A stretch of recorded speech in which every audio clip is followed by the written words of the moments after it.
Toyota वेलफेअरचं नाव ऐकलंय? 1.5 करोड रुपयाची गाडी आहे आणि ही सध्या माननीय राजसाहेब ठाकरे यांच्याकडे ही गाडी आहे। ही गाडी 1.5 करोड रुपयाची गाडी आता फक्त आणि फक्त 7 लाख रुपयात तुम्हाला मिळणार आहे। कसं? मारुती सुझुकी आणणार आहे, नाव आहे वॅगनर। मारुती लवकरच वॅगनरला स्ट्रॉंग हायब्रिड सह अपडेट करणार आहे आणि या गाडीमध्ये जबरदस्त मायलेज तर मिळणारच आहे, या व्यतिरिक्त तुम्हाला जबरदस्त डिझाईन सुद्धा बघायला मिळणार आहे। नमस्कार मंडळी, मी अजिंक्य तुमचं स्वागत करतो auto helper Marathi YouTube channel मध्ये। मारुती सुझुकी वॅगनर भारतातील number 1 selling entry level car आहे, जी की मागच्या 25 वर्षांपासून भारतीय रस्त्यांवरती राज्य करत आहे आणि लोकांच्या मनात सुद्धा। वर्ष होतं 1999 जेव्हा वॅगनरचं पहिलं जनरेशन लॉन्च केलं गेलं। 2019 मध्ये या गाडीचं 3rd जनरेशन सुद्धा अपडेट केलं गेलं आणि आता 4th जनरेशन या गाडीचं येणार आहे। जर बोलायला गेले डिझाईन बद्दल तर जी नेक्स्ट जनरेशन वॅगनर आहे ती आत्ताच्या तुलनेने खूप बदलणार आहे। करंट जनरेशनचे फक्त हेडलॅम्प्स तुम्हाला त्या गाडीमध्ये बघायला मिळतील, बाकी डिझाईन पूर्णपणे बदललेली मिळणार आहे। डिझाईन जी आहे ती टोयोटाच्या वेलफेअर सारखी असणार आहे, त्याच्यापासून इन्स्पायर्ड असणार आहे। आता जे हिंज डोर मिळतात जे की ओपन होतात ते आता तुम्हाला इको सारखे स्लाइडिंग डोर्स त्या गाडीमध्ये तुम्हाला मिळणार आहेत। आता जी वॅगनर मिळते ना त्यामध्ये तुम्हाला चांगलं इंजिन मिळतं, जबरदस्त मायलेज मिळतं, त्याचबरोबर चांगली स्पेस देखील आहे आणि सीएनजी मध्ये ही गाडी उपलब्ध आहे। या गाडीमध्ये तुम्हाला 1.2 लिटरचं आणि 1 लिटरचं के सिरीज पेट्रोल इंजिन मिळतं,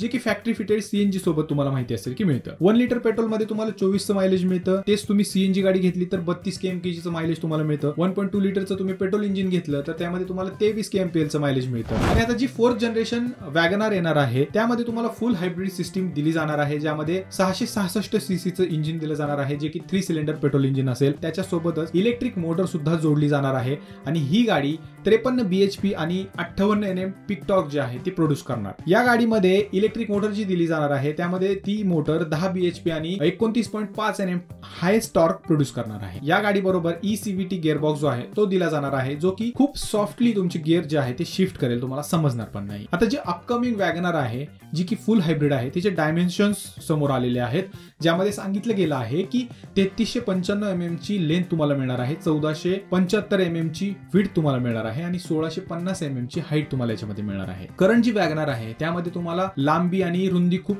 जास्त मिळते, जी की अपकमिंग वॅगनर मध्ये ती कमी होणार आहे, ती गाडी छोटी होणार आहे। 4th जनरेशन जी वॅगनर येणार आहे तिचं वजन सांगितलं गेलेलं आहे 850 किलो आणि व्हील बेस सांगितलेला आहे 2460 mm, जो की कमी झालेला आहे। मारुती सुझुकी आता ग्रँड विटारा एसयूव्ही मध्ये स्ट्रॉंग हायब्रिड सिस्टीम देत आहे, ज्यामध्ये तुम्हाला बेस्ट इन सेगमेंट 27.97 kmpl चं मायलेज मिळतं। आणि जर बोलायला गेलं येणारी जी वॅगनर आहे जी की फुल हायब्रिड सिस्टीम सोबत येणार आहे त्यामध्ये मायलेज तुम्हाला आत्ताच्या सीएनजी वॅगनर पेक्षा जास्त मिळणार आहे। तुम्हाला माहिती असेल की आता जी करंट सीएनजी वॅगनर आहे त्यामध्ये तुम्हाला 28+ जे मायलेज ऑन रोड मिळतं, पण तुम्हाला हायब्रिड पेट्रोल वॅगनर मध्ये 30+ ऑन रोड मायलेज जे आहे ते बघायला मिळणार आहे। किमतीच्या बाबतीत जर बोलायला गेलं तर हे काही सिक्रेट नाहीये की हायब्रिड सिस्टीम आल्यानंतर गाडीची किंमत खूप वाढते। आता जी वॅगनर मिळते तिची किंमत सुरू होते 5,55,000 रुपयांपासून, पण हायब्रिड वॅगनर आल्यानंतर गाडीची प्राइस जी आहे ती खूप वाढणार आहे। जपानमध्ये आता सांगितलं गेलेलं आहे की या गाडीची किंमत 1.3 मिलियन येन आहे, पण जर तुम्ही इंडियामध्ये कॅल्क्युलेशन केलं तर 7,22,000 रुपये या गाडीची एक शोरूम किंमत होते। आता या गाडीबद्दल तुमचे काय विचार आहेत कॉमेंट मध्ये नक्की सांगा आणि डिझाईन तुम्हाला कशी वाटली ते देखील सांगा आणि लाईक करा व्हिडिओला।